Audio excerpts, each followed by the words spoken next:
High viewers, market ఈరోజు పడింది. ఖచ్చితంగా రేపు గోల్డ్ రేట్ పెరిగిద్ది. నిన్న వచ్చేసి మార్కెట్ ఫుల్ రైజ్లో ఉంది. గోల్డ్ రేట్ పడిద్ది అనుకున్నాం, పడింది. ఎంతకంటే నిన్న ఈరోజు రెండు క్రాస్ చెక్ చేస్తే 2,500 అయితే పడింది. ప్రజెంట్ వచ్చేసి 22 క్యారెట్ గోల్డ్ వచ్చేసి 1,100 రూపాయలు పడింది. దెన్ మార్కెట్లో 22 క్యారెట్ గోల్డ్ 10 గ్రాములు వచ్చేసి 87,500 రూపాయలు ఉంది. నెక్స్ట్ 24 క్యారెట్ గోల్డ్ వచ్చేసి 1,420 రూపాయలు పడింది. మార్కెట్లో వచ్చేసి 95,460 రూపాయలు ఉంది. కమింగ్ టు సిల్వర్, ఇది ఒక్క చోట ఒకలా ఉండేది. కొన్ని చోట 95,000, కొన్ని చోట 99, కొన్ని చోట 1,05,000, కొన్ని చోట 1,10,000. మనది హైదరాబాద్ మార్కెట్ వచ్చేసి అరౌండ్ 1,09,000 చిల్లర ఉందన్నమాట. సో మరి వీడియోకి ఇంటెన్షన్ ఏంటి? మరలా చెప్తున్నా, బంగారు రేటు పెరిగిద్ది తప్ప తగ్గదు. ఒకవేళ ఇప్పుడు తగ్గిందంటే టెంపరీ, కొంతకాలమే. రాను రోజుల్లో మరలా పెరిగిద్ది. సో ఒక రేటు పెట్టుకోండి, హ్యాపీగా రేటుకి వస్తే కొనుక్కోండి.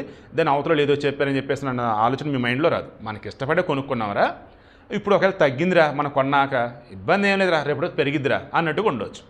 సో మళ్ళీ చెప్తున్నా, డబ్బు ఉంటే బంగారం కొనుక్కోవడం అంత బెస్ట్ ఆప్షన్ వేరేదైతే లేదు. ఈరోజు మార్కెట్ పడింది, సో బంగారం ఖచ్చితంగా పెరుగుతుంది. ఎందుకంటే ఏ చిన్న అవకాశం వచ్చినా బంగారాన్ని పెంచడానికి ఉవ్విళ్ళు ఊరుతుంటారు మన మార్కెట్ బ్యాచ్.